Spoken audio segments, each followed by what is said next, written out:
trazer uma palavra hoje sobre família. Vocês podem abrir no Salmo 128. Eu gostaria de orar ainda antes, então, começarmos a mensagem. Pai querido, muito obrigado, porque sabemos que Teu Espírito tem trabalhado nas nossas vidas, tem trabalhado da Tua igreja, não somente aqui, Pai, mas em tantos lugares. Às vezes a gente só olha para as coisas negativas, mas quantas coisas boas têm acontecido no seio da Tua igreja, Senhor. Quantas vidas têm sido transformadas, quantas igrejas abertas, onde as pessoas podem entrar e receber a Tua palavra, e entregarem suas vidas a Cristo, ó Deus, e mudarem a sua história. Obrigado, Pai, pelo Teu povo. Pai, que sim, a gente fica triste pelos escândalos, mas, Pai, nós precisamos nos alegrar com tantas coisas boas.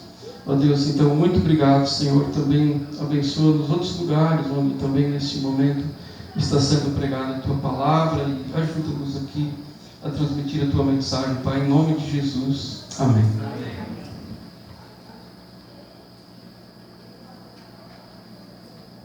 Então, o Salmo 128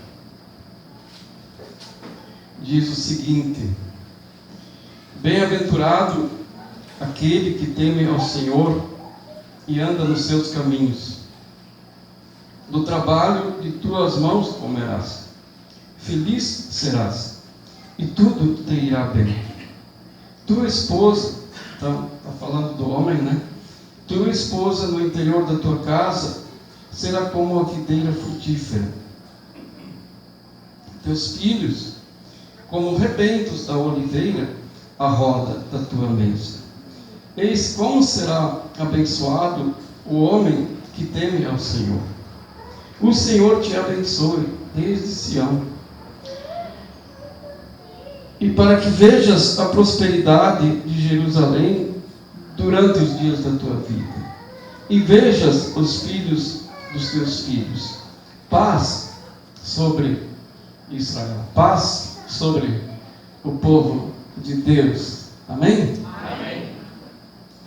Mas antes de entrar no texto, eu apenas queria compartilhar algo de ontem à noite. Os jovens se reuniram lá em casa, e o Natanael trouxe uma palavra muito interessante lá do livro de Juízes, capítulo 2, e eu vou ler esse texto, que ele é bem importante em função daquilo que eu vou falar depois. Capítulo 2 de Juízes, a partir do verso 6. Havendo Josué despedido o povo, foram seus filhos de Israel, cada um a sua herança, isso depois da conquista, da terra prometida, para possuírem a terra.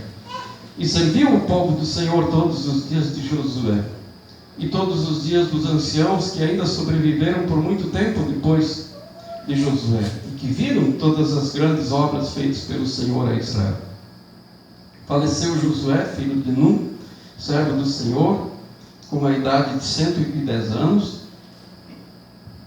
Sepultaram-no no limite da sua herança, em Timnat-Heres, na região montanhosa de Efraim, ao norte do monte Gaás. E foi também congregada a seus pais toda aquela geração.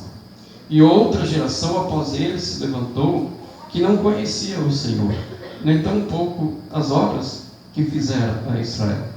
E aqui dá início a um período que durou praticamente 400 anos, de altos e baixos, onde essa geração esquecida de Deus e dos feitos de Deus, que não tinha mais noção da sua verdadeira identidade e nem do propósito que Deus tinha para com eles como nação,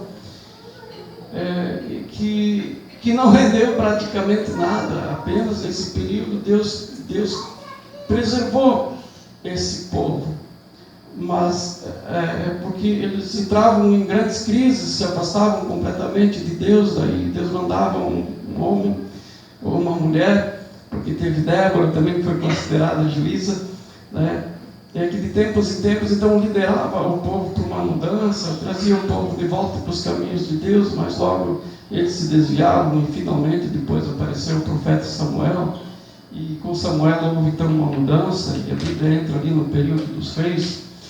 Mas assim, o que eu queria salientar é esse fato de que nós precisamos conectar gerações. Quando as gerações não são conectadas, as novas gerações esquecem a sua identidade, não sabem mais que rumo devem seguir. E isso aconteceu naquela época, e isso continua acontecendo até hoje, quando essas conexões de gerações, ela não é bem trabalhada.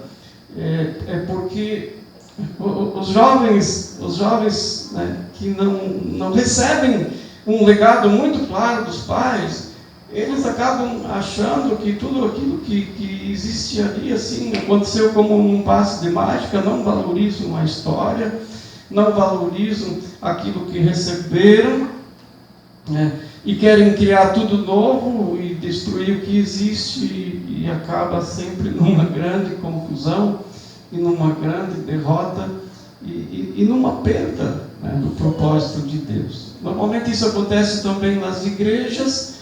A primeira geração, como foi com a geração de Israel, que é impactada pela conversão, pelos feitos de Deus, ela passa automaticamente esse entusiasmo para a segunda geração, que ela não tem o primeiro impacto, né, no nível que os pais tiveram, mas a vida dos pais acaba impactando os filhos. Mas os netos já não têm mais muita noção. Muitas igrejas na terceira geração entram em decadência, muitas empresas na terceira geração já entram em decadência, e muitas famílias na terceira geração entram em decadência. Só que hoje as mudanças estão tão rápidas que às vezes isso acontece muito antes, já a segunda geração entra em decadência, e às vezes a primeira geração já se desvia dos caminhos do Senhor. Hoje nós temos crentes, né, de primeira geração que já estão separados, casais de primeira geração de convertidos que receberam o impacto da conversão e já estão separados, famílias totalmente desestruturadas, crentes de primeira geração que já conhecem 4, 5 igrejas e não se firmaram em nenhuma. Então, esse imediatismo, né, que domina o pensamento de nossos dias, ele é extremamente desestruturante, ele não preserva nada.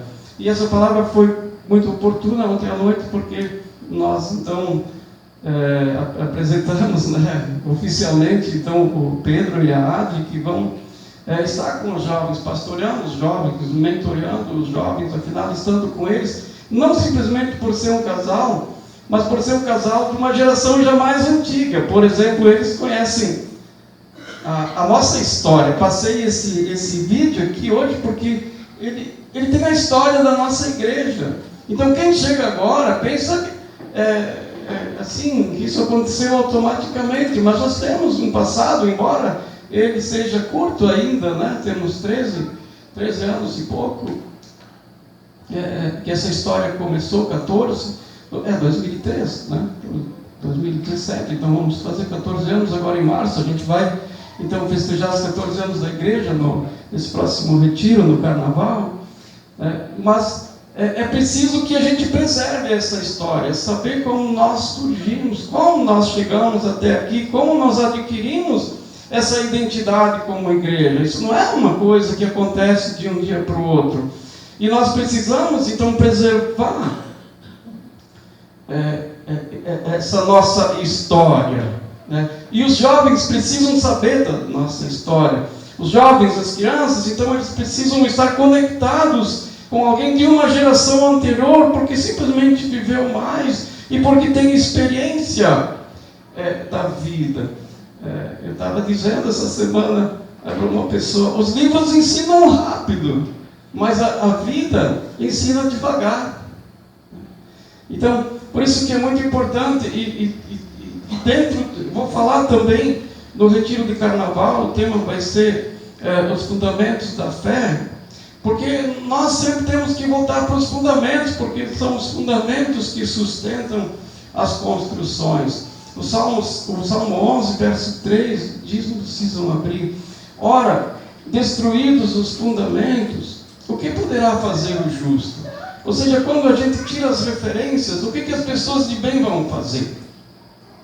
Elas não têm aonde ou a quem recorrer. Então, todas essas coisas precisam ser preservadas. Essas coisas que nós construímos, elas precisam ser preservadas e precisam passar adiante. Não é assim que chega alguém de repente com uma ideia nova e pensa que pode mudar tudo. Não, nós temos uma história. Então nós precisamos ter essa consistência na nossa identidade, para que os nossos filhos não somente saibam do impacto que nós tivemos a conhecer Jesus, mas que eles conheçam o nosso coração, os nossos propósitos, os sonhos que nós temos para a nossa própria vida e os sonhos que nós temos para a vida deles. Isso precisa estar bem claro em nós, isso precisa transpirar em nós, isso precisa ser visível. Um filho tem que saber para onde o seu pai está indo. A igreja precisa saber o que a liderança pensa, para onde o rebanho está sendo conduzido. Então, mais e mais nós precisamos ir resgatando essas coisas que já passaram e juntar essas coisas que passaram com os nossos sonhos e valorizando as gerações mais velhas, para que elas possam acompanhar os jovens, para que esse legado espiritual não se perca e a gente sonhe junto, porque todos nós somos igreja. Os mais idosos que estão aqui são igreja, as crianças que estão aqui são igrejas, os adolescentes são igrejas, os jovens são igrejas, os adultos são igrejas. Todos nós formamos o corpo de Cristo, e não é, digamos assim, porque nesse corpo, resumindo a coisa, ninguém pode ser excluído e ninguém deve se sentir excluído. Não, agora eu já estou velho, então deixa os outros fazerem. Não, eu preciso cumprir o meu propósito, o propósito de Deus para a minha vida até o fim. E então, como parte de tudo isso, é importante também que nós entendamos o que Deus espera das famílias, porque existem dois grandes instrumentos do reino de Deus no mundo, que é a igreja e é a família. Mas em questão de importância, eu diria que a família é antes da igreja, porque a igreja a gente não está sempre junto, mas ali na família é que se aprendem os valores básicos, é ali na família que se forma o caráter, é ali na família que a gente aprende a respeitar os outros, é ali na família que a gente aprende a repartir. Então Deus, digamos assim, Ele tem uma ordem a respeito da família. Deus tem um projeto a respeito da família. Ele tem, digamos assim, um método através do qual Ele quer abençoar a família. São os princípios que regem a vida de uma família dentro do propósito de Deus. Então eu quero falar em primeiro lugar, agora voltando então lá para o Salmo 128, e olhando realmente para o que está escrito, porque, claro, esse salmo ele foi escrito dentro de um contexto patriarcal, do contexto agrícola ainda, e o mundo mudou muito. Depois da Revolução Industrial, lá no começo do século passado, o mundo mudou. O papel do homem e da mulher na sociedade mudaram. E então, a vida no dia a dia, ela é diferente, mas nós como cristãos não podemos perder de vista os princípios que estão embutidos aqui. As circunstâncias mudam, mas esses princípios são eternos, esses princípios continuam valendo. Eu sei que esse modelo aqui é difícil de encontrar hoje já, né? O homem como o único supridor da família, a mulher que fica todo o tempo em casa, os filhos bem queridinhos lá, comendo sempre junto com o pai e a mãe, dentro de casa, mas são princípios aqui. A vida mudou, mas nós temos que cuidar para não perder as referências, senão nós vamos voltar a repetir aquilo que aconteceu no tempo dos juízos. Logo nós esquecemos de quem nós somos e do propósito de Deus para as nossas vidas, e as nossas famílias se desestruturam, se desintegram, como está acontecendo em quase todas as famílias aqui fora. E hoje, por exemplo, nos Estados Unidos, que eles já têm uma história, digamos assim, da igreja evangélica mais, bem maior do que a nossa, né? Mais velha, digamos assim. Hoje os divórcios acontecem na mesma proporção, dentro da igreja e fora da igreja. O homossexualismo acontece na mesma proporção, dentro da igreja, fora da igreja. Quer dizer, a igreja se mundanizou, porque provavelmente as velhas gerações não se conectaram mais com as novas. E nós caímos nessa armadilha que o diabo tem colocado, que os jovens é que mandam no mundo, que as crianças é que mandam nos pais. E hoje, então, estamos como estamos, mas nós não podemos nos perder nessa confusão.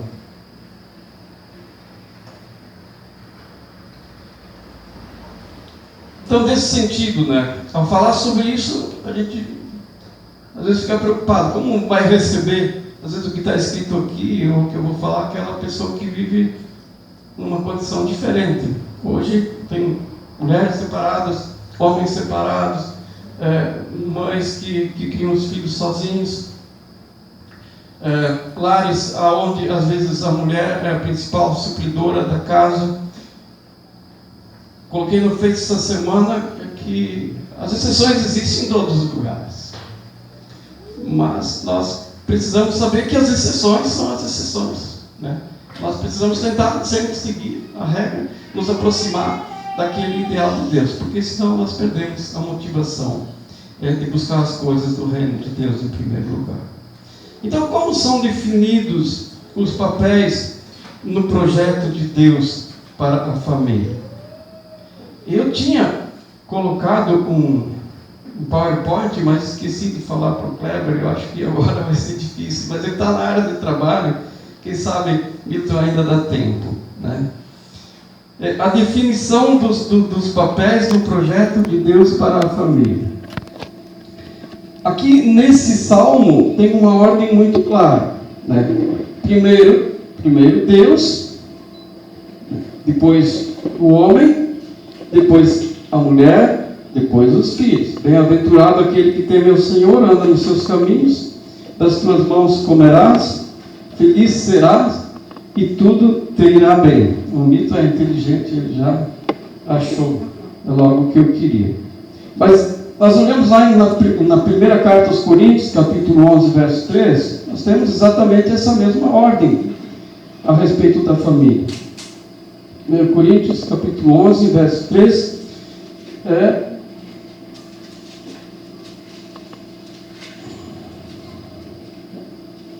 quero, entretanto, que saibais ser Cristo o cabeça de todo homem, e o homem o cabeça da mulher, e Deus o cabeça de Cristo. Então, no projeto de Deus, essa ordem é muito clara. Então, dentro desse projeto, a bênção também. E isso também há exceções. Quando uma mulher se converte e o marido ainda não se converteu, a bênção começa a fluir na família, a partir da mulher. Tudo bem. Deus não exclui essa possibilidade. Deus abençoa essa exceção à regra. Mas a regra, o ideal, é que a bênção sempre começasse a fluir pelo homem. Então, Deus como doador da bênção. O primeiro elemento receptor da bênção, então, no projeto de Deus, vou repetir. O primeiro elemento receptor da bênção no projeto de Deus é o homem. Ok? O segundo elemento receptor da bênção é a mulher. E o terceiro elemento, então, receptor da bênção É o filho, ou são os filhos. Então, é isso que eu queria mostrar agora. Pode passar, Milton, ali. É importante, né? Dentro desse projeto tem uma dimensão que as coisas são colocadas, né? Então, assim, em relação ao homem, na questão da hierarquia, porque em tudo tem hierarquia. Deus trabalha com hierarquias. Até no galinheiro tem hierarquia. Tem o galo que manda no terreno, né? E é assim que acontece, né? Então, na definição de hierarquia, o homem, ele, diz aqui, bem-aventurado aquele que teme ao Senhor. Ele deve temer ao Senhor. Então, somente Deus está acima do homem na questão da hierarquia. Cristo, no caso, Deus, Cristo, o homem. Na definição do espaço em relação ao homem, é o espaço amplo que esse salmo coloca. Bem-aventurado aquele que teme ao Senhor e anda nos seus caminhos. Então, ao homem, todos os caminhos estão abertos, né? No Senhor, evidentemente.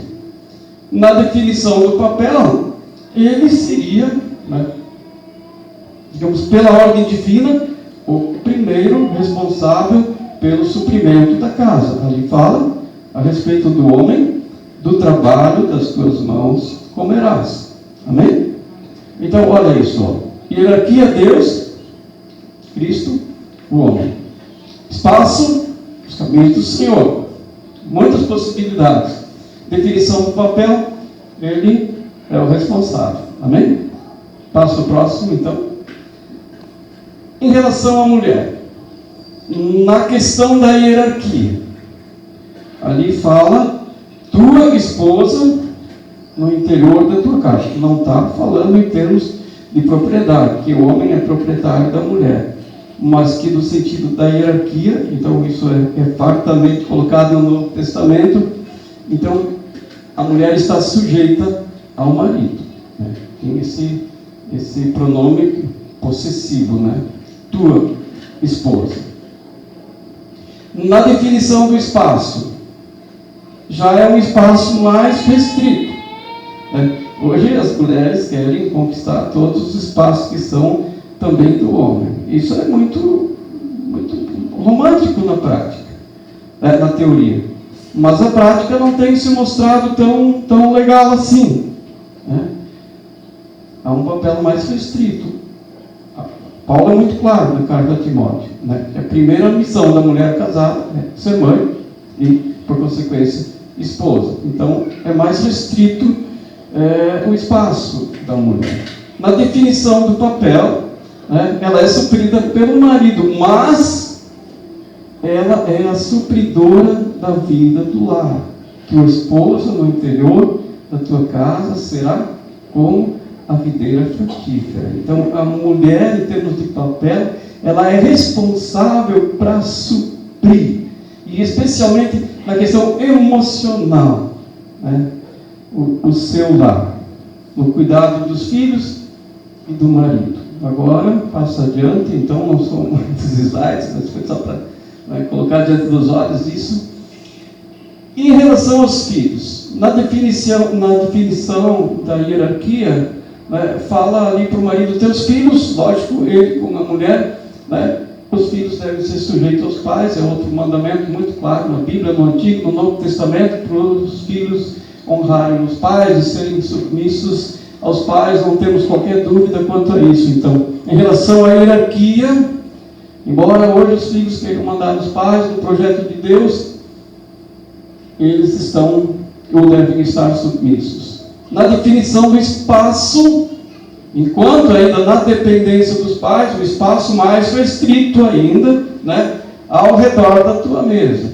Eles estão debaixo da proteção, né, do cuidado e da autoridade, e então, né, ali dentro da casa, enquanto eles não têm vida própria, enquanto eles dependem, eles estão debaixo da autoridade e do cuidado dos pais. Não é só o cuidado material, mas é o cuidado moral, é o cuidado espiritual, é esse suprimento, mesmo é suprimento. Então, eles às vezes vão buscar esse suprimento fora. Não, o pai e a mãe são responsáveis para suprir os filhos em todas as suas necessidades. Essa mesa também nós podemos incluir, especialmente, a questão emocional e espiritual. Por que tantos filhos hoje estão buscando fora? Porque não estão supridos em casa. Ensina a criança no caminho que deve andar, e ainda quando for velha não se desviará dele. E na definição do papel, eles são como rebentos da oliveira. O que é rebentos da oliveira? É na primavera, quando os galhos da oliveira começam a brotar,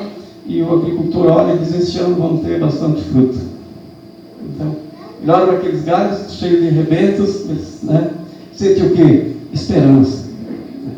Então, os pais que estão conectados à vida dos filhos, conectados dessa maneira tão concreta, eles podem ter esperança que o seu legado vai passar para a vida dos filhos, e eles vão levar adiante esse legado, e os pais podem sonhar com o futuro que eles projetaram na vida dos filhos. Amém?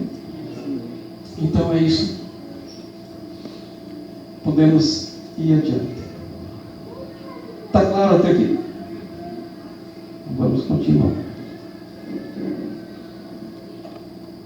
Então, o que essa ordem significa quanto ao grau de responsabilidade na busca do ideal de Deus para a família? Obrigado, Milton. Bom, diante do que nós vimos, significa que a responsabilidade maior recai sobre quem? Sobre o homem. A responsabilidade maior recai sobre o homem. Nós temos aqui uma cultura, e que especialmente na área espiritual, a responsabilidade maior recai sobre a mulher. A mulher é a líder espiritual da casa. Do ponto de vista de Deus, está errado. É o homem. Então, quais são os aspectos que estão implícitos, nessa responsabilidade? Conforme o texto que nós temos vendo. Então, o homem tem a maior responsabilidade. Então, o que ele deve fazer? Em primeiro lugar, ele tem que temer a Deus. Tem que temer a Deus. A mulher vai para a igreja, é ele que tem que ir na frente. É do homem essa responsabilidade. Que negócio feio isso, quando as mulheres têm que carregar os homens para a igreja. Está errado. O homem tem que ter o temor de Deus no seu coração, e a mulher também, mas especialmente o homem, porque ele é o sacerdote da sua esposa. É ele que tem que suprir a esposa também espiritualmente. Então, um homem dentro do projeto de Deus, ele tem que ter o temor de Deus. Amém? Em segundo lugar, ele tem que andar nos caminhos de Deus. Bem-aventurado aquele que teme ao Senhor e anda nos seus caminhos. Não é só acreditar em Deus. Ele tem que andar nos caminhos de Deus. Responsabilidade do homem puxar à frente nos caminhos de Deus. Significa uma obediência ativa. Um homem de Deus precisa compreender a vontade de Deus para a vida dele e obedecer. Porque ele vai ser cobrado disso. Se ele se diz cristão, ele vai ser cobrado disso. Se não for, o diabo vai se encarregar de cobrar. Mas alguém vai cobrar. E aí daí a gente precisa pensar a quem a gente quer prestar contas. Amém? Isso é temor de Deus. Se eu não quiser prestar contas para Deus, eu vou prestar contas para o diabo. Isso é temor de Deus. Então ele tem que andar nos caminhos de Deus. Outra questão. Tudo bem. Nós sabemos, já falei sobre isso, que o mundo mudou. Hoje os dois têm que trabalhar fora na maioria dos casos. Mas o homem tem que se puxar. Porque dentro do projeto de Deus ele tem que desejar ser o supridor da casa. Mesmo que a mulher ajude no orçamento, ou mesmo que a mulher ganhe mais, ele tem que se puxar. Ele tem que ter um sonho no coração. Eu quero fazer parte disso, eu quero cumprir o meu papel, até onde eu vou chegar, não sei. Mas vou fazer o máximo que eu puder para ser o supridor do meu lar também, na questão material. Porque é isso que Deus espera de um homem que teme a Ele. Amém?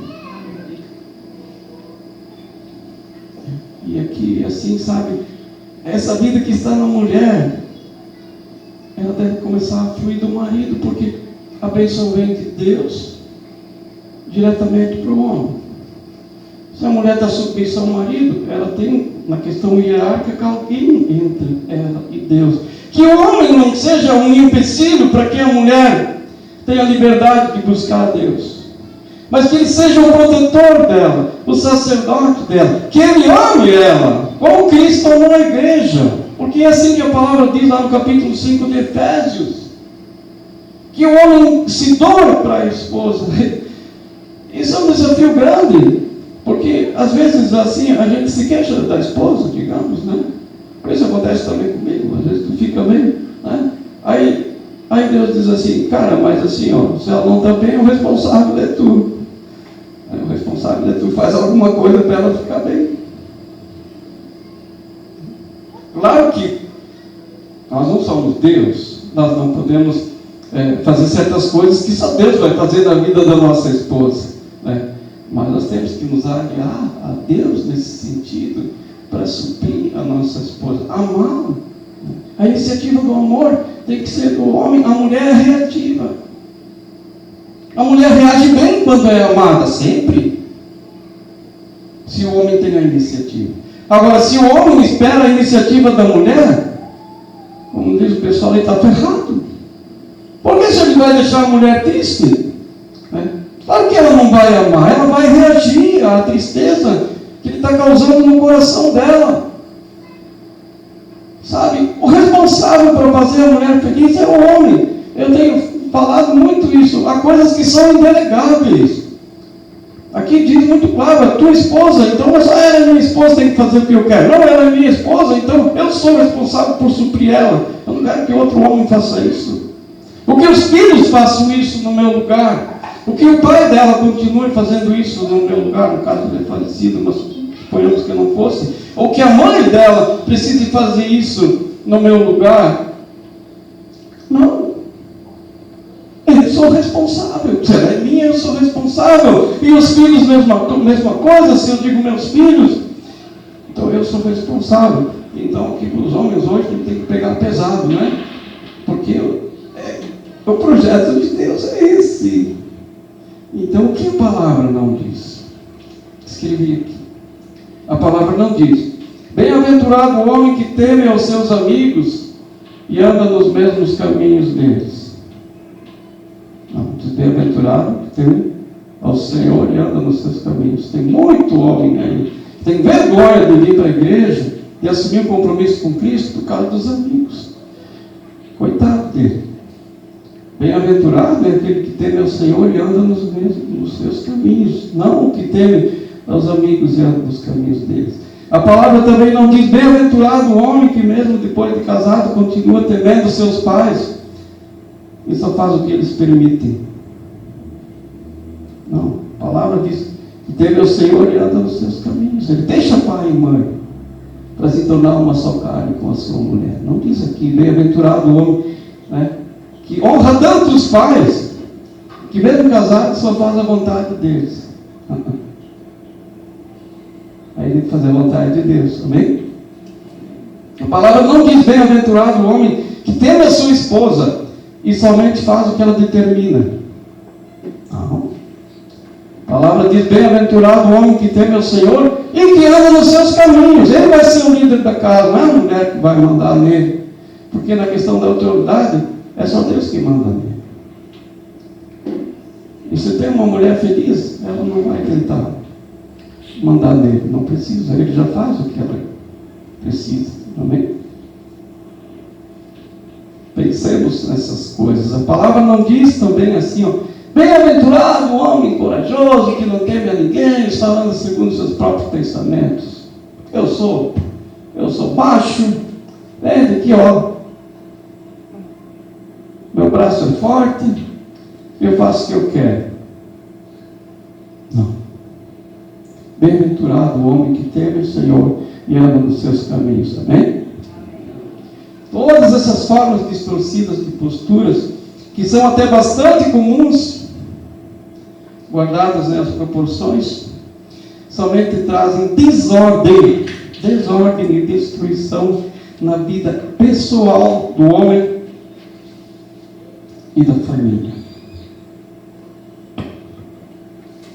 Deixa eu repetir.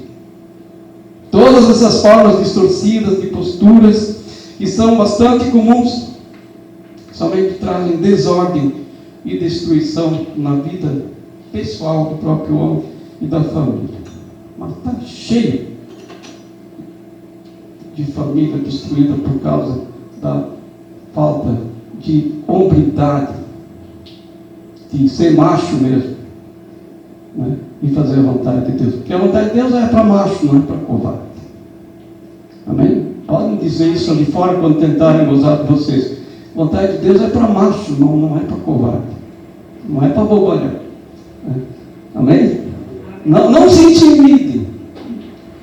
Porque tem que ser homem para fazer a vontade de Deus. Porque a responsabilidade é muito grande. Então, né? Por isso o homem de Deus precisa ser o líder do seu lar, no ideal de Deus. É pelo homem que deve começar a fluir. E fluir é gozar, né? Também seria importante, né? Porque ele vai ser o primeiro a ser feliz, a Bíblia diz. Então, pelo homem deve começar a fluir as bênçãos sobre a família. Então, né, nós percebemos ali que a coisa está bem diferente. Qual é o quadro que a gente enxerga hoje por aí? Né? É homens sem rumo. Homens inseguros que não têm autoridade para se impor, a não ser pela violência ou pela opressão, porque às vezes tem dinheiro ou algo assim.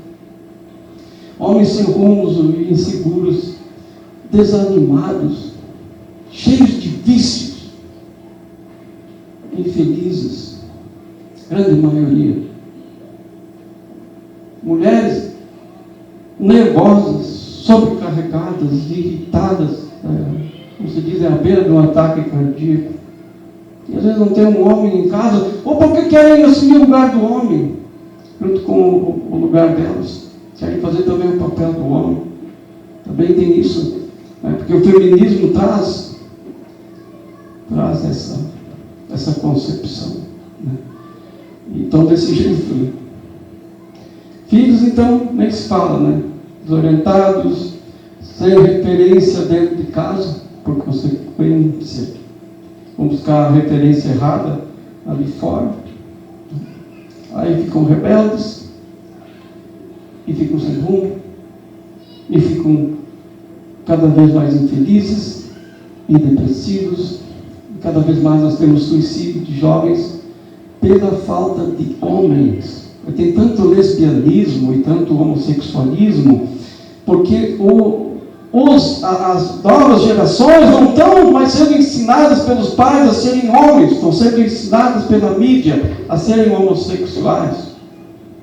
E os pais não sabem o que fazer, porque tem que ensinar os filhos a ser homens, e as mães têm que deixar os pais ensinar os filhos a ser homens. Sabe, é tão sério, mas os resultados a gente está enxergando. Os filhos precisam ter referência, e começa pelo homem. Amém?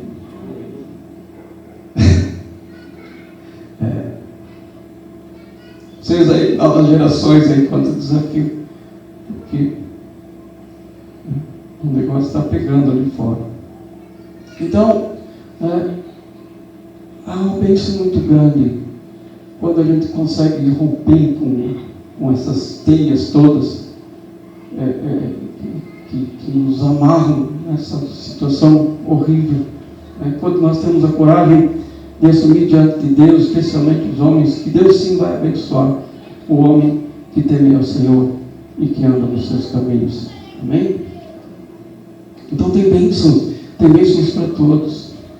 Eu queria começar então a falar sobre as bênçãos da obediência ao projeto de Deus. As bênçãos destinadas em primeiro lugar ao marido. No trabalho das tuas mãos comerás, feliz serás, e tudo te irá bem. Amém? Tudo te irá bem. O Salmo 1, verso 3 diz: tudo que ele faz será bem sucedido. Salmo 112, voltando um pouco aí, diz, né?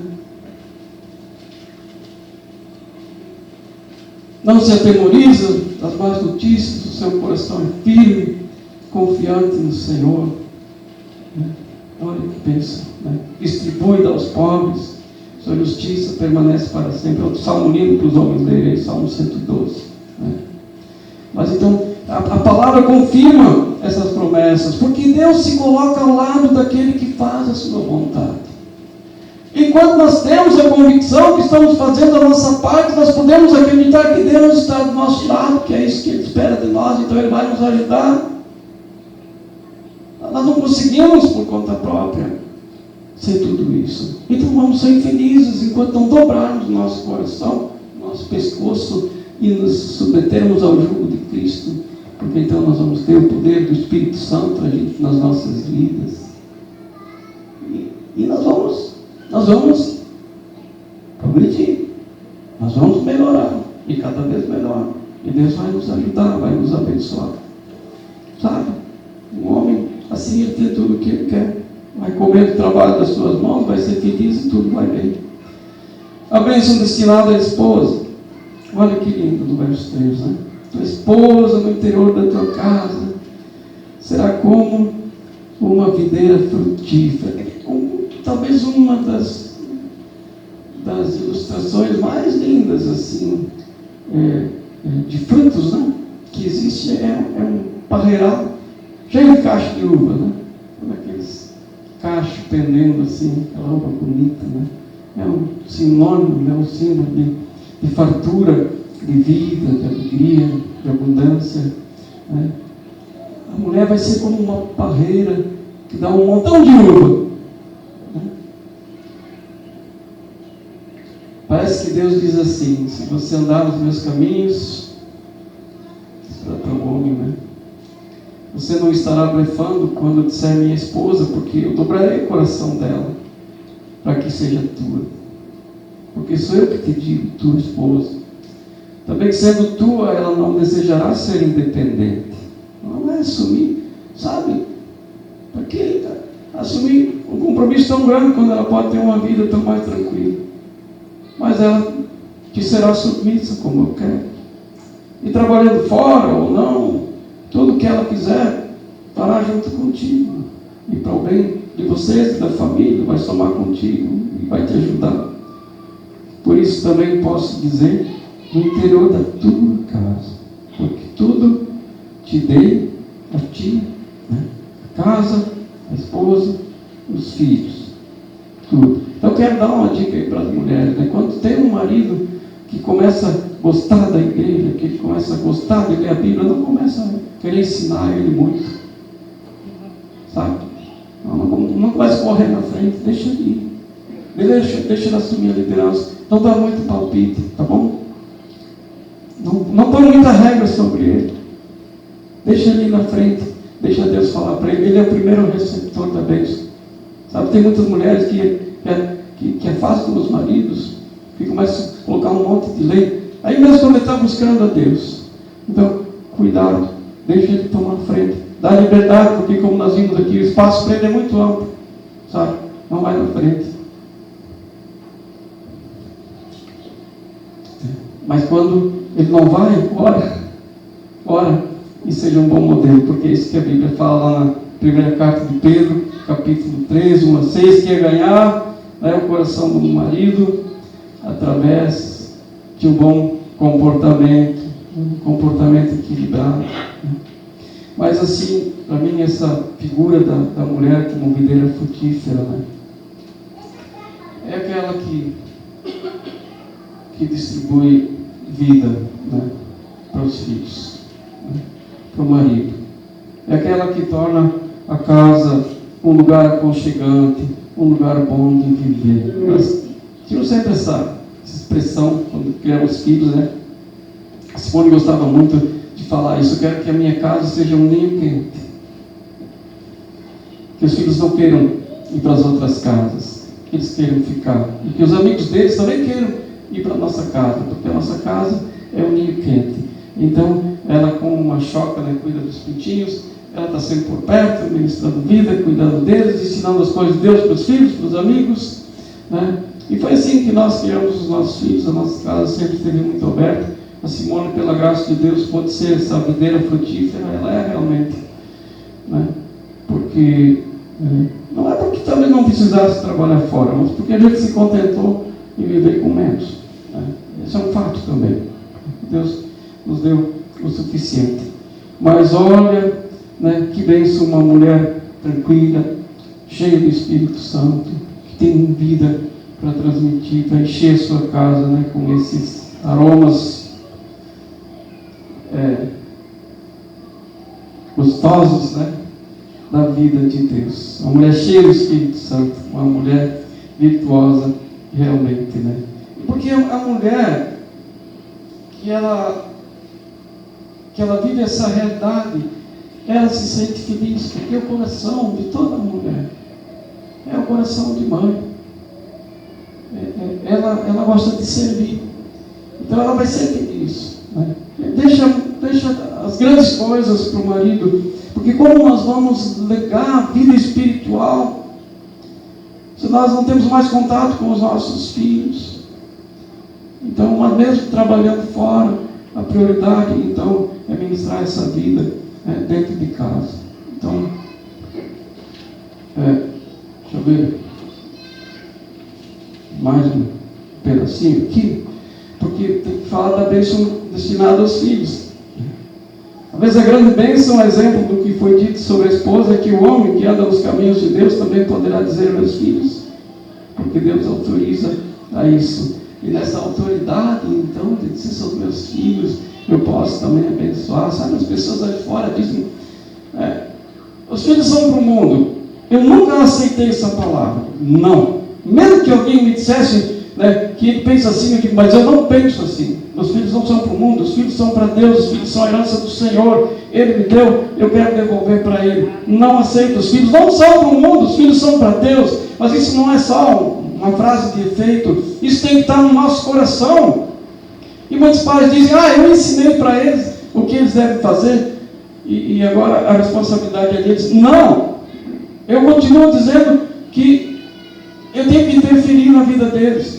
O Luciano já está fora de casa, o Natanael já está fora de casa, eu não quero saber. Nós oramos diariamente, várias vezes por dia para os nossos filhos, e a gente manda dica, a gente fala, a gente não abandona eles espiritualmente, a gente está sempre em cima, a gente sempre fica projetando aquilo que Deus colocou no nosso coração a respeito deles. Talvez eles vão fazer um desviozinho aqui, outro ali, mas eles estão sempre ouvindo. Não esquece, eu digo, não esquece daquilo que tu é diante de Deus, não esquece de quem tu é diante de Deus, não esquece do projeto de Deus para a tua vida, corre atrás do projeto de Deus para a tua vida. Nós vivemos constantemente fazendo isso pelos nossos filhos. A Amanda está em casa e ainda, mas a gente tem essa confiança, porque é isso que nós projetamos. Não são para o mundo, eles são para Deus, porque Deus diz, são teus filhos. Então eu tenho que devolver para Deus, para o reino de Deus, aquilo que Ele me deu. Amém?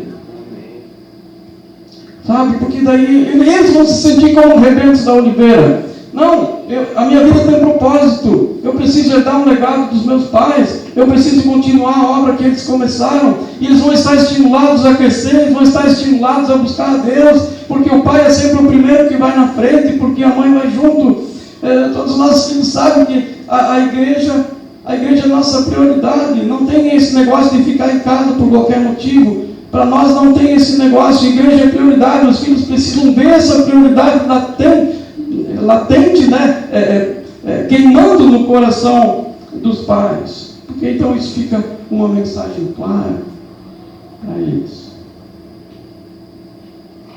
É assim que a coisa funciona.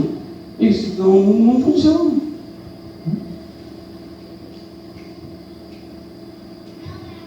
Qual deve ser a nossa postura com relação aos filhos? Reivindicar a autoridade sobre eles, porque são nossos, amém?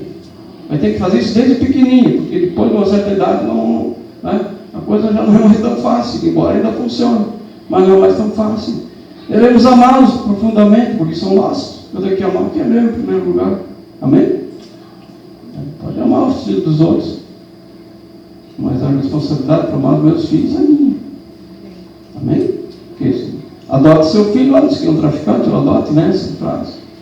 Orientá-los com todo cuidado, porque são nossos. Protegê-los contra os ataques do mundo espiritual e também do mundo visível, porque são nossos. Discipliná-los com toda segurança e sabedoria, porque são nossos. Que coisa é essa que os pais não têm mais coragem de disciplinar os filhos? Eles são Deus de disciplina. Foi Deus que te deu eles. Porque o medo, porque a insegurança, são Deus. Amém? Que coisa é essa dos pais terem medo de disciplinar os filhos? Eles são Deus, a responsabilidade tua. Discipliná-los com toda segurança e sabedoria. Capacitados para a vida. Porque um dia, então, eles não serão mais nós. Mas vão possuir, vão saber possuir os próprios filhos. Amém? Amém? Então, gente, no plano de Deus, o homem será feliz e bem-sucedido.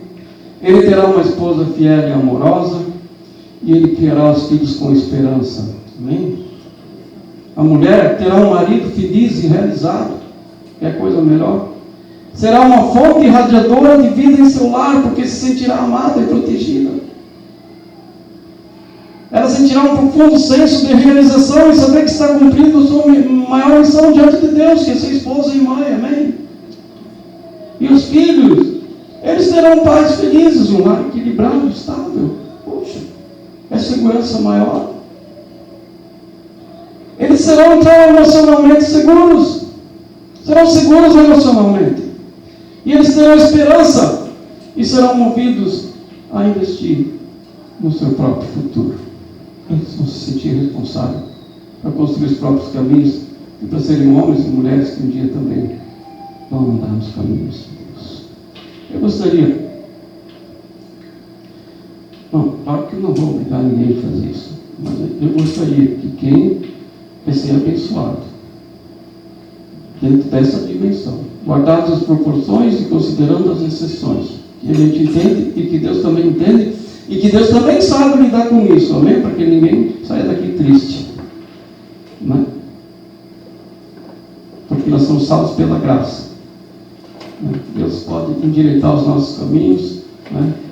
Mas há algo provavelmente que todos nós podemos fazer. Então eu gostaria que quem pudesse levantar de pé, depois nós vamos ter a ceia, não vou chamar na frente, mas eu gostaria de orar sobre nós, amados, sobre a igreja, sobre as nossas famílias, especialmente, também sobre a tua vida, que Deus rompa as tuas dificuldades, os enganos da tua mente, as impossibilidades. Domingo que vem quero falar um pouco sobre isso, deixa para domingo que vem. Vamos orar sobre isso que vimos hoje.